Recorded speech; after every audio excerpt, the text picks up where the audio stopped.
saludarle a usted, a Omar Esperancita. También me acabo de enterar que es el Día del Hombre. Gracias por ese regalo, Esperancita. No sé si exactamente nosotros sí somos los incomprendidos muchas veces. A ver, asambleísta, mire, ya está en segundo debate la ley de extinción de dominio, ¿no? Se saben muchas cosas, pero por encima nomás de lo que es esta ley. Hay muchas personas que presionan para que se apruebe casi a las carreras y otros que piensan, déjeme incluirme, que cuidado, por andar a las carreras se crea una herramienta de persecución política, otra herramienta de persecución política. Mi pregunta es puntualmente, ¿en qué consiste o cuál es el propósito de este proyecto de ley? Jimmy, insistir en el saludo para usted, para todos los que hacen el equipo y sobre todo para la ciudadanía. Cada vez más creciente la audiencia de su medio de comunicación. Digamos una felicitación también por eso, Jimmy, y un saludo a todos y todas las que le pueden ver. Gracias. Déjeme decirle que yo estoy de acuerdo con su comentario inicial. Yo siento que efectivamente sí ha habido, digamos, un sector que busca la aprobación rápida e inmediata, ¿no es cierto?, a ratos legislando un poquito más para los flashes de las cámaras, ¿no es cierto?, y las luces de las cámaras, si usted quiere, de los medios de comunicación, que darse el tiempo adecuado de revisar que esta ley no se convierta en un instrumento más de persecución. Yo estoy totalmente de acuerdo con eso, Jimmy. Yo he estado de la otra orilla, evidentemente no buscando dilatar, sino buscando que la ley sea lo más prudente que pueda ser, para que combate efectivamente el crimen organizado, pero que eso no suponga que violente las garantías fundamentales, ¿no es cierto?, que asisten a cualquier debido proceso y también a los ciudadanos. Ya le comentaré de eso, Jimmy, pero parto diciéndole que estoy totalmente de acuerdo con ese comentario. De hecho, el día lunes se iba a votar la ley y yo pedí que nos demos 24 horas porque todavía había algunas falencias, si usted quiere, de consistencia. Ya no tanto de concepto, pero sí de consistencia. Y señalé ese famoso adagio, ¿no? Vísteme despacio que voy deprisa. Claro. Porque de alguna u otra manera en el tramo final, Jimmy, nosotros no podíamos lanzarnos, si usted quiere, sin la corrección de algunas inconsistencias, de algunos errores, incluso muchas veces solamente de forma, pero que son importantes que estén corregidos. Primer gran elemento. Segundo gran elemento, ya entrando en materia. A ver, Jimmy, esta es una ley que genera un procedimiento distinto en materia judicial. Un asesor legislativo nos decía, ya me olvidé cuántos años nos decía que trabaja, pero me parece que nos decía que trabaja 20, 22 años en materia legislativa. Nos felicitaba a los asambleístas de ese momento por estar creando derecho. ¿Qué significa esto, Jimmy? Lastimosamente en estos 4 años de esto no se ha hecho nada porque hemos ido como el cangrejo para atrás y solamente se han hecho reformas a leyes ya creadas. En algunos otros casos incluso se hace leyes para la aplicación de una determinada disposición constitucional, por ejemplo. Pero esta ley, Jimmy, crea una línea en el ámbito judicial, una línea distinta. Y es atacar a los bienes y no a las personas. Ya. Es decir, Juan Piguave se compró un departamento. Este departamento proviene de 3 cosas, Jimmy. Puede estar pasando 3 cosas con ese departamento. 1, los recursos provienen de origen ilícito. 2, el departamento está siendo utilizado para fines ilícitos. O 3, los recursos con los que se compró ese departamento no son justificados. Después entramos, si usted quiere, a un detalle de cada uno de estos elementos. Pero si se llegara a comprobar estas 3 cosas, que la plata proviene de origen ilícito, que el departamento está siendo utilizado para un destino ilícito, o que la plata no está siendo justificada, no se actúa con esta ley sobre Juan Piguave, sino sobre el departamento. Y si se llega a determinar eso, se extingue el dominio del departamento, el Estado toma posesión del bien, ¿no es cierto?, y después lo puede vender para que esa plata sea restituida al Estado cuando sobre todo se trata, no sobre todo se trata, aquí permítame, Jimmy, para terminar esta primera pregunta, yo le dije crimen organizado. ¿Por qué, Jimmy? Porque también siento que en la sociedad algunos, incluso políticos, deliberadamente quieren asociar a esta ley solamente con corrupción. ¿Sirve para corrupción? Sí sirve para corrupción, Jimmy, porque si Juan Piguave, la plata que tuvo, proviene de corrupción, se le quita el departamento. Pero también se le quita, Jimmy, si proviene de trata de blancas, de lavado de activos, de defraudación fiscal. Debería ponerse también defraudación fiscal con más énfasis, si quiere le comento esto, o, por ejemplo, de narcotráfico.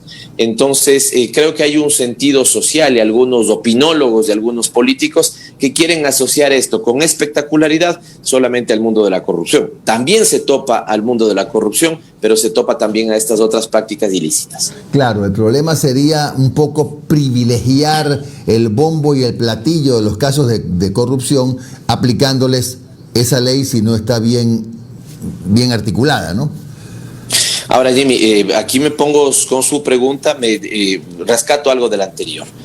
Una ley, Jimmy, y esto es lo que a mí me preocupa, tiene efectos previstos. Los efectos previstos son los que yo le estoy comentando. Se va a actuar sobre estos, si quiere, sobre ese crimen organizado, se va a extinguir los bienes, sea este un carro, sea este una inversión, sea este una casa, sea un departamento. Se va a poder tomar posesión de esos bienes y posteriormente venderlos. Esos son los fines previstos de esta ley. Ahora, Jimmy, a mí sí me preocupan, sí debo decirlo, los fines no previstos. ¿Cuáles son los fines no previstos? Que haya abuso en la utilización. Insisto, utilizo esta palabra, digamos, con segunda y la subrayo y la pongo, si usted quiere, negritas. Se utilice esta ley para otros efectos, entre ellos la persecución política. Y eso no puede pasar, Jimmy. No puede ser que yo mañana estoy en una contienda electoral, no tengo como, digamos, no tengo buenas ideas para contrarrestar con mi rival y lo que se me ocurre es hacerle entonces una denuncia basada en esta ley. Por eso, Jimmy, esta ley, déjeme decirle, llegó con muchísimo de este defecto. Esta ley llegó con muchísimo de este defecto. Es decir, le pongo un ejemplo. Al investigado en este caso con la ley original no se le permitía poner recursos de revisión, por ejemplo. Al denunciado, Jimmy, con el proyecto original se le ponía el peso de la carga de la prueba, es decir, que él debía probar. Y no, esto es un sinsentido en derecho. Si a mí me denuncian, el que me denuncia tiene que probar la denuncia, tiene que tener algunos fundamentos para la denuncia. Entonces, no me dejo de preocupar, Jimmy, que la ley sea utilizada, digamos, mal utilizada con efectos de persecución, pero en cambio sí debo decirle que hemos logrado una mejor ecuación. La ley llegó sin una pata que es importante, hoy ya la tiene. Y la ecuación a la que yo me refiero y la pata a la que no tenía es, número uno, se buscaba, ¿no es cierto?, formas fáciles de actuar sobre los bienes de crímenes organizados. Esto está bien, pero si usted no tiene la segunda pata, que es cuidar el debido proceso, Jimmy, no había una ecuación adecuada en esa ley. Yo creo que hoy sí lo hay, pero evidentemente tendremos un segundo debate en el Pleno que espero que eso se mejore aún más. Doctor, buenos días. Le saludo a Omar Jaén. ¿Cómo ha estado? Gracias por su tiempo, doctor. Ahora con este informe, en este informe para segundo debate, ¿en qué momento o en qué instancia el Estado puede proceder a la incautación del bien? ¿Cuando ya está la sentencia en firme? ¿Cuando hay una sentencia en primera instancia, en segunda instancia? Porque usted lo acaba de comentar, ¿no? Puede ser que X persona, venga, denuncie a Y persona. Y ya va a venir la opinión pública, los medios, ya es corrupto y ni siquiera tiene una sentencia en primera instancia y se va a presionar para que se le quite un departamento, los vehículos o lo que tenga X persona. ¿En qué instancia se puede proceder ya a la incautación de bienes? Jaén, un saludo, un abrazo. Importante pregunta. Sigamos en este ejemplo inventado de Juan P. Guave. Y mejor me voy yo creo que usted es incluso más correcto, ¿no es cierto?, de la persona X, ¿sí? La persona X fue denunciada porque su departamento, ¿no es cierto?, démosle un poquito más de carne al ejemplo, ¿sí? Digamos que Juan P. Guave tiene un sueldo de $1,000 mensuales. Y aparece, ¿no es cierto?, y su capacidad de financiamiento es de 60,000. Es decir, Juan podría comprarse una casa de 60,000, 65,000 dólares. Aparece con un departamento de $1 millón. Claramente hay recurso no justificado, ¿no es cierto?, y entonces ahí se daría la denuncia. Es importante la pregunta porque me permite describir un poco el proceso. El proceso está dividido en dos partes, Omar. La parte de investigación y la parte de sentencia y sanción. Todo el proceso, Omar, debería durar máximo, ¿no es cierto?, 18 meses. Idealmente 12 meses, pero si no se termina en 12 meses, hay la posibilidad de pedir una prórroga de 16 meses. Esto también ya me gustaría escuchar a más expertos en derecho, ¿no es cierto?, para ver qué opinan del proceso. Pero lo que sí se está buscando es que tampoco sea un proceso que dure 4 años. En 18 meses deberíamos tener, ¿no es cierto?, una sentencia. Cuando inicia la investigación, Omar, ¿no es cierto?, el actor de la investigación clave es la Fiscalía. Y la Fiscalía en la etapa de investigación puede poner una sola medida cautelar, Omar, la medida de prohibición de enajenación del bien. Es decir, la persona X investigada no le quita al Estado, el departamento en este caso, sino que pone prohibición de enajenar, de venta o de transferencia a un tercero. ¿Sí? El momento en que la Fiscalía termina su etapa de investigación, ¿no es cierto?, patrimonial, y va donde un juez, que esto caerá en los jueces de corrupción, anticrimen organizado, que se acaban de declarar hace poco con la reforma a la ley de la función de la justicia. Este juez también, de manera diligente, ahí no me estoy acordando exactamente los plazos, pero de manera muy diligente, debe dar una sentencia, Omar. Esa sentencia tiene la posibilidad de ser apelada, ¿no es cierto? Y tienen, me parece que un espacio de 3 días para la revisión de esa apelación, ¿no es cierto? ¿Ya? Y ahí terminaría todo el proceso. Y solamente ahí, con sentencia en firme, ya se podría hacer la extinción de dominio del bien, Omar. Es decir, que antes de la sentencia definitiva, sobre la cual la primera sentencia sí se puede apelar, fíjese esta cosa, antes no se podía apelar en el proyecto original. Claro. ¿Por qué no se podría apelar? Si esto sería una violación del principio constitucional, ¿no es cierto? Entonces ahora sí se puede apelar, hay un tiempo rápido de revisión de esa aprobación. Y lo que le diría es entonces que básicamente en la etapa investigativa solamente puede haber una medida cautelar, que es la prohibición de enajenación. Ya cuando está por darse la sentencia sí pueden haber otras medidas, pero también cautelares. Y la posible o la potencial extinción de dominio, que sería extinción de dominio es quitarle la propiedad a la persona X, ¿no es cierto?, del bien que estamos hablando, ¿sí? Solamente se daría con sentencia que ya sea en firme. Doctor, y si la persona a la cual se ha sentenciado en primera instancia continúa con los otros procesos, con las otras instancias, y en algún momento, en alguna etapa, logra ser declarado inocente o acude, no sé, a cortes internacionales o lo que sea, ¿qué pasa con ese bien que ya fue incautado y que a lo mejor ya fue utilizado o vendido por el Estado? ¿Qué podría ocurrir? Dos partes en esta respuesta, Omar. La primera es que yo he dicho, ¿qué pasa? Porque entonces viene la denuncia fácil, ¿no? X, claro, de manera alegre, porque tenemos un montón de denunciólogos en el país, nos guste o no nos guste, Omar, esta es la realidad de la cultura política ecuatoriana, tenemos un montón de denunciólogos, y esta no puede ser una ley para los denunciólogos, esta tiene que ser una ley útil para la sociedad, no útil para el escándalo político, ni la persecución, ni el show. Entonces yo también lo que he dicho, Omar, digamos que el sujeto X, Y, le denuncia al sujeto X. Y digamos que a los 4 meses de desarrollo de la investigación patrimonial la denuncia no tiene ningún fundamento. Entonces yo he planteado, Omar, ¿no es cierto?, que ahí, por ejemplo, como medida de resarcimiento al sujeto investigado, porque lo que pasa, ahí están las utilizaciones perversas, Omar, y ustedes conocen de los medios de comunicación, no de todos, pero sí de algunitos. ¿Qué es lo que va a pasar? Sale la denuncia, titulares, ahí está la persona X con corrupción, que el departamento, ¿cierto? 4 meses, no se encuentra nada, es totalmente inocente, y le aseguro, Omar, que los medios no dirán nada, determinados medios, porque lo que les interesaba es el momento de espectáculo en la denuncia. Yo he planteado y fue acogido que si es que eso pasa, la sentencia tenga que ser publicada, si es que el sujeto investigado lo pide, no, lo autoriza. De inicios, de hecho se daría, salvo que no la autorice el sujeto investigado, pero que tenga que ser publicada para que haya un mínimo nivel de resarcimiento. Y otra cosa que voy a insistir en el Pleno de la Asamblea Nacional es que sí hay en materia penal ya digamos, el procedimiento para calumnias, denuncias, de mala fe, claro, injustificadas y todo ese tipo de cosas, ¿no? Yo creo que aquí tiene que quedar aún más fuerte, digamos, la conexión con ese tema penal.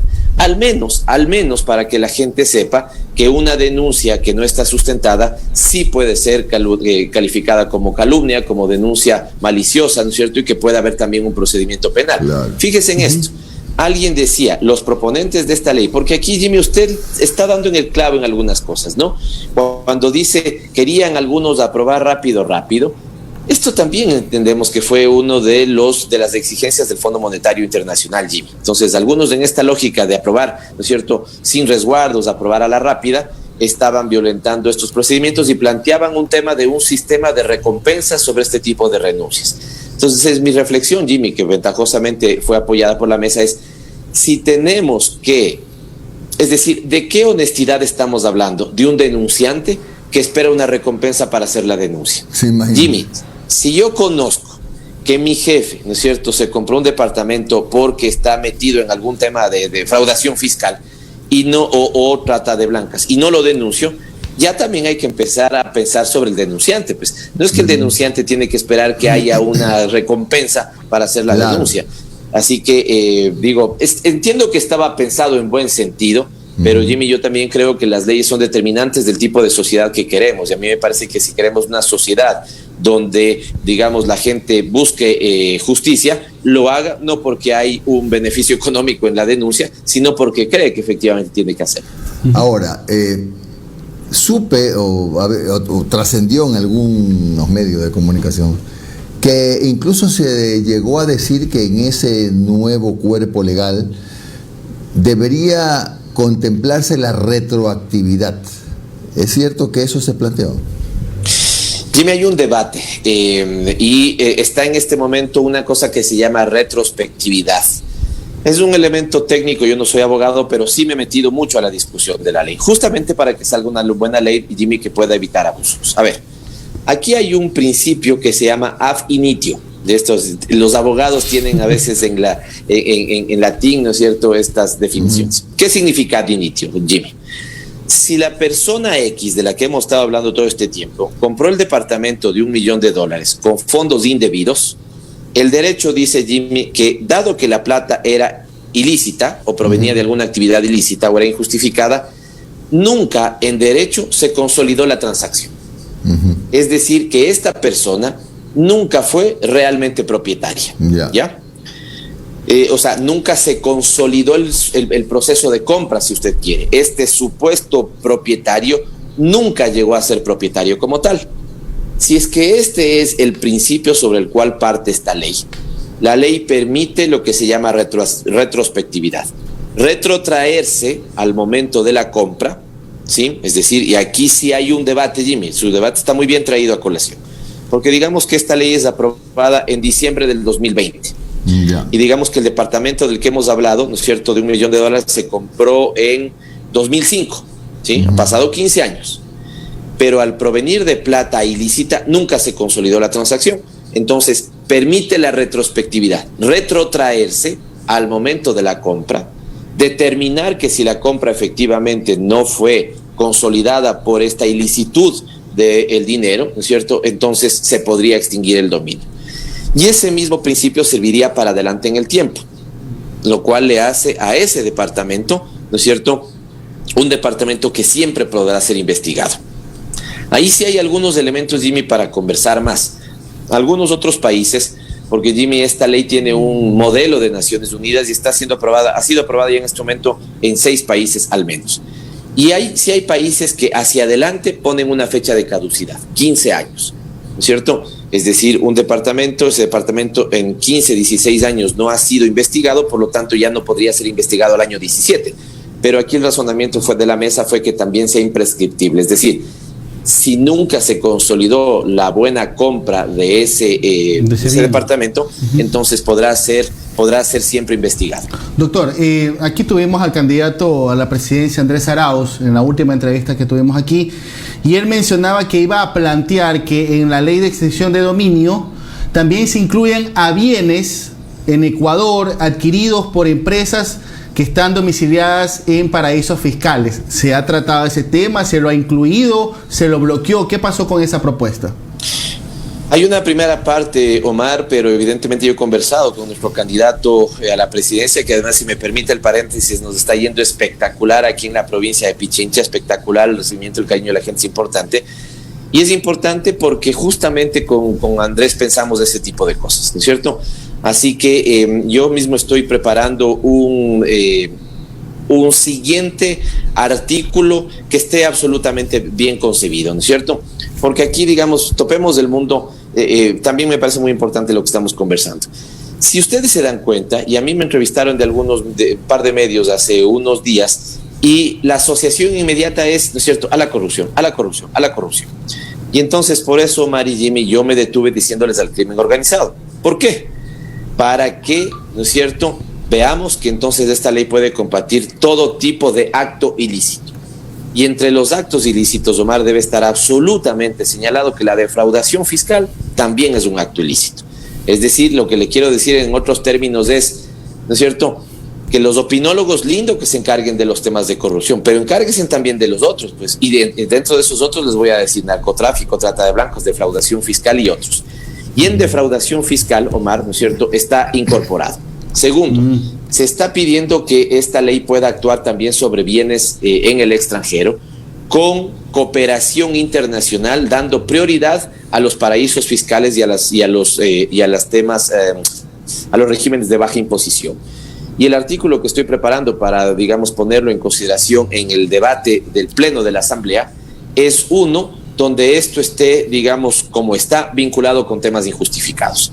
Si esto también va para plata que proviene de actos ilícitos y plata que proviene de actos injustificados, hay muchos actos injustificados, digamos, recursos injustificados, Omar, con los cuales algunos vivarachos se compran, departamentos o hacen inversiones, ¿no es cierto?, de propiedades en paraísos fiscales. Bueno, entonces que la ley también pueda actuar sobre esos bienes, a ver si ahí ya a ver si mantienen la misma sonrisa, ¿no es cierto?, de que cuando dicen, esta ley solo para unos sectores. Pero si queremos hacer un combate serio con todo este tipo de cosas, de bienes injustificados, entonces los que están en paraísos fiscales o provienen de esta dinámica de defraudación fiscal también deberán ser, digamos, les deberá también caer el peso de esta ley. Para lo cual deberían establecer entonces convenios con los países llamados paraísos fiscales que tienen que aceptar la validez de la ley en el Ecuador, la ley ecuatoriana. Eso se está planteando como una de las principales atribuciones del director de... Porque ¿qué pasa, Jimmy? De esto no hemos conversado. Sigamos en el ejemplo y vino la sentencia, le quitaron el departamento a la persona X, ¿no es cierto? Ese departamento pasa a administración del Estado. Esta administración del Estado, que ya existe esto, ¿no es cierto?, es inmobiliar. Se le está dando una fuerza más fuerte, si usted quiere, en la ley. Inmobiliar lo administra por poco tiempo. No podría pasar, preocupémonos de esta parte también, Jimmy, no podría pasar que el Estado empiece a hacer una mala administración y el departamento de $1 millón, ¿no es cierto?, en año y medio esté hecho una desgracia. Por supuesto. No, lo que debería pasar, ¿no es cierto?, es un proceso rápido de venta también, un informe de un peritaje, ¿no es cierto?, lanzar una suerte de subasta ojalá a la inversa, que se venda rápido el bien y que se recupere los recursos, Jimmy. Pero usted me decía, se me quedó ahí lo que le iba a comentar sobre su pregunta. ¿Cuál era la pregunta que le planteaba en estos momentos? Bueno, es que le planteé alguna. Perdón, Jimmy, ahí que tenía que darse un convenio. Claro. Entonces, perdón, como la instancia que administra tiene un administrador, ¿no es cierto?, se le está poniendo entre sus 2 o 3 primeras, entre las 15 atribuciones que hay, entre las 2 o 3 primeras se le dice que privilegie convenios de cooperación con otros países para que muchas veces, Jimmy, nuestra gente común, digamos, del pueblo llano, evidentemente no piensa en un departamento de $1 millón, y los que lo pueden hacer a veces se lo compran no en el país, Jimmy. Por lo tanto, si queremos que la ley sea efectiva, habrá que hacer convenios con todos los países en los que se están comprando propiedades, particularmente con aquellos que son paraísos fiscales, para que entonces también se pueda actuar sobre esos bienes. Doctor, para ir cerrando ya la entrevista de manera concreta, según los plazos, ¿llegaría más o menos a mediados de diciembre la aprobación quizás ya de este documento, de este cuerpo legal? Porque hay gente que insiste que esa es una de las exigencias del Fondo Monetario para dar un nuevo crédito, 1. Y 2, quizás alejándonos un poco, ¿cómo va el tema de la campaña? Ayer el candidato Arauz indicó que nuevamente van a retomar los plantones frente al TCE porque ya conocemos que se ha admitido nuevamente esta objeción, este recurso ante el contencioso electoral. Presentado y también por una persona natural. Exacto. Y aparte está la denuncia por lo de Santiago Díaz, que es el procurador del binomio de UNES. Sobre lo primero, Omar, gracias también. ¿Cuánto se demora el presidente en ponerlo en el debate del Pleno? Eso sí ya no sabemos, ¿no? Eso ya es materia, harina de otro costal, digamos. Solo déjeme contestarle así, Omar. ¿Se acuerda del tema de los débitos indebidos? Estos que a la gente le estaban debitando, que todavía sucede, ¿no es cierto? Caso Gea. $1, centavitos, caso Gea, ¿no es cierto? Yo presenté una ley para eso. Ya la dejé lista para el primer debate hace más de año y medio, Omar, y todavía no lo ponen. Así que cuando pondrán esta ley a debate del Pleno, eso sí ya no sabemos. Y segunda idea ahí, que sea una exigencia del Fondo Monetario Internacional. A mí... ¿Qué pasó? Se inhibió.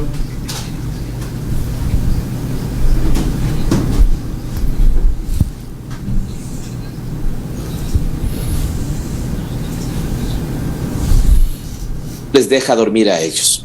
Nos va tan bien que siguen sin inscribirnos definitivamente el binomio, Omar.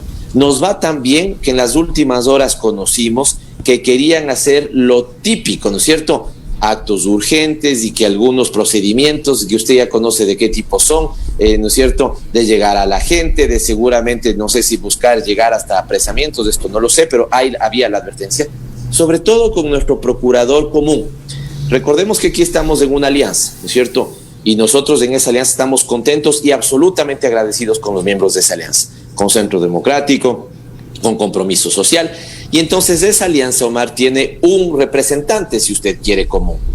¿No le parece raro, Omar, que justamente la advertencia que tengamos de que quieren hacer acciones es con nuestro procurador común? ¿No es raro, Omar, que todavía no tengamos nosotros ya en firme el binomio de la esperanza? Hemos consultado y ya los abogados nos dicen, miren, ya no podrían en lo absoluto, ¿no es cierto?, dejar fuera el binomio de la esperanza. Pero ¿qué es lo que les preocupa, Omar? Que nos va tan bien, déjeme decirle al aire, ayer Conocoto, antes de ayer Chiriaco, el día lunes Calderón, Carapungo, los sectores del sur de Quito, los sectores del norte de Quito, las parroquias rurales, los cantones, ayer en Romiñahue, ¿no es cierto?, un cariño impresionante de la gente. Entonces, mientras a nosotros nos va mejor, a ellos pierden el sueño cada vez más. Y como pierden el sueño cada vez más, Omar, lo único que les queda es seguir con los instrumentos de persecución política. Yo creo que el Ecuador debe decirle ya basta al odio, ya basta a la persecución política. Déjennos a las fuerzas políticas competir democráticamente, Omar, y que la vacuna a este virus que vivimos, que es el virus de la persecución política, el virus del gobierno, el virus del desempleo, el virus de la pobreza, le podamos efectivamente vacunar el 7 de febrero, ¿no es cierto?, con lo que los ecuatorianos quieran elegir, pero permitan. ¿Y qué están diciendo las encuestas, Omar? Estamos en primer lugar de preferencia electoral. Por lo tanto, querer impedir, querer molestar nuestra participación no es molestarnos solamente a nosotros, es fundamentalmente molestar a la gente que nos apoya, Omar, y esto lastimosamente sigue sucediendo, así que de nuestra parte es decir, basta ya, dejen que la democracia siga su curso, ¿no es cierto?, que la gente manifieste su preferencia por quien quiera, pero así como las encuestas manifiestan preferencia por el binomio de la esperanza, Andrés Arauz, Carlos Rabascal, ¿no es cierto?, dejen que ya esas elecciones se confirmen. Una última cosita, Omar, pero porque es bien importante. Rapidito, por favor, doctor. Aquí yo les había dicho que no bajemos la guardia hasta que no estén recontra confirmadas esas elecciones. ¿Usted cree que es gratis, Omar, que ayer un candidato ya haya dicho que él sostiene y que plantea una postergación de las elecciones? ¿Cierto? Cuidado, ecuatorianos, que se respete la democracia, el calendario, ¿no es cierto?, y las elecciones.